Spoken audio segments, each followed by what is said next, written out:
To start with you, Matthew, you made a wonderful film about nature in Berlin, which is, at least for me, a complete new approach towards the urban tissue of Berlin. You are a biologist. You did research on that. I'm a geographer, but yes, I have done extensive research on urban nature and urban ecology. So I'm really an academic who also makes films occasionally. Yeah, that surprised me because the film came out of an academic research. Exactly, yes. So what made you decide that you wanted to make a film about it? I think I'm interested in filmmaking and film anyway, but it's also, I think, a very interesting way to reach broader audiences and to explore some of the aesthetic aspects to urban landscape which aren't easily captured in a more dry academic project. Yeah.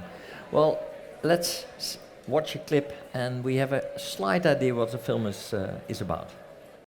Denn es gab dort plötzlich viele Pflanzen, die in den Büchern gar nicht vorhanden waren, die also dazugekommen waren, sehr schnell und von vielen Gegenden her. Ein großes Experiment gewissermaßen, das eigentlich in dem Umfang nur vergleichbar ist mit der Erstbesiedlung von vulkanischen Aschen- und Schuttfreiflächen. Zum Beispiel Salsola Collina hat zwischen Zoo und Knie, also was heute Ernst-Reuter-Platz heißt, sich ausgebreitet, also bestimmt einen Quadratkilometer nur damit bedeckt. Die muss mit der 2. ukrainischen Armee, die als zweites hier in Berlin einmarschiert ist, mit Panjewagen gekommen sein. Und die Panjewagen hatten für ihre Pferdchen Heu und Futter dabei. Und in diesem Futter muss also massenhaft die Salsola gewesen sein. Und das ist einer der Wege, auf denen man spekulieren kann, wie solche Pflanzen überhaupt von Ort zu Ort gelangen. It's a fascinating way to look on an urban tissue and how it develops, because suddenly I became aware that the biodiversity in plants is more exclusive than the diversity of people. This city of comings and going, they brought in all these new species into the city. Where did your research come from and your interest on that? I think from all directions. As I grew up in London, I was very interested in these waste spaces, and I've really extended that interest. Also the possibility to read urban space through the distribution of plants, so that the plants tell a very particular story about the history and complexity of the city, and also this idea of cosmopolitan ecology, which actually has very specific political connotations in terms of living with social complexity. So, can you be more specific about that political connotation? Has that to do with the migration of people, or what? Yes, exactly. And if you look at the history of ecology more broadly and what's called plant sociology, there was this obsession with particular kinds of cultural landscapes and the idea of some plants, and by implication people, not being appropriate within certain spaces or landscapes. But what the urban ecologists in Berlin did was to directly challenge that and say, look, cities reveal a much more complex social and political reality, and ecology has these broader political and ideological aspects to it. Has that to do with a new awareness of our own society, that people say, well, these people are Fremdkörper and they have to mingle with other people, and therefore it needs time, and we can learn from the plants and the biology? I think if you look at the history of science and the history of ecology, it reflects these wider social and political tensions.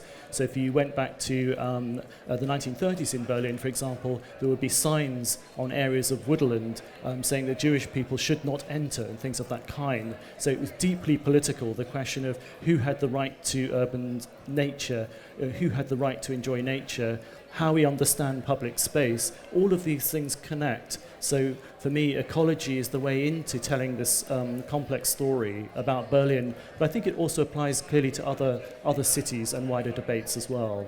And would your study be influential for a nowadays politician, right-wing politician, who tell people you are included and you are out?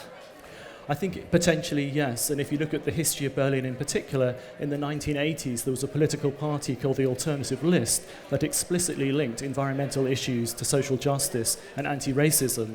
And really the question is, how do we reconnect urban environmental discourse with these wider progressive political ideals? So yes, there are these connections which can be put forward.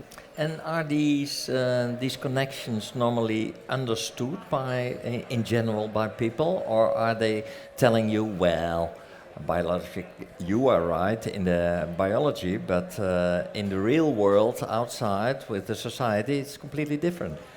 Part of the idea behind the film is what happens when you look at urban space more closely. If you have a sense of attentive observation, that if you start noticing interesting plants and animals on city streets, then maybe you start thinking about the complexity of urban space itself and complicated questions about urban land use and whether we value nature and things of this kind. So it's about looking more closely at cities and opening up potential areas for debate and discussion.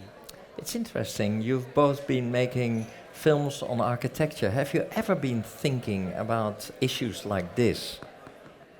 No, not that special thing. Involved in architecture. So it opens a complete new world. Natura was kind of known for his placement of man in relationship to nature. So there's a few segments in our film about landscape architecture. And we filmed in a cemetery outside Berlin that Natura did in 1921, that how he looks at design and architecture as not just buildings, but landscape. It's interesting that you mention Natura, because we tend to think in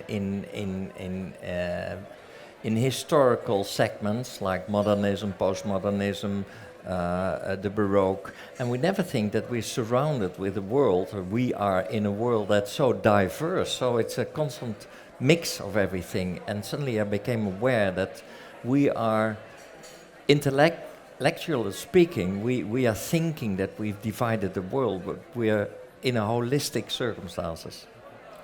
I think Natura is very interesting in terms of this synthesis between nature and culture, which is read as a very particular moment in terms of the history of modernist architecture and so on. I think one of the really interesting questions today is, what can we learn from past practice in architecture and design that holds relevance for the contemporary city?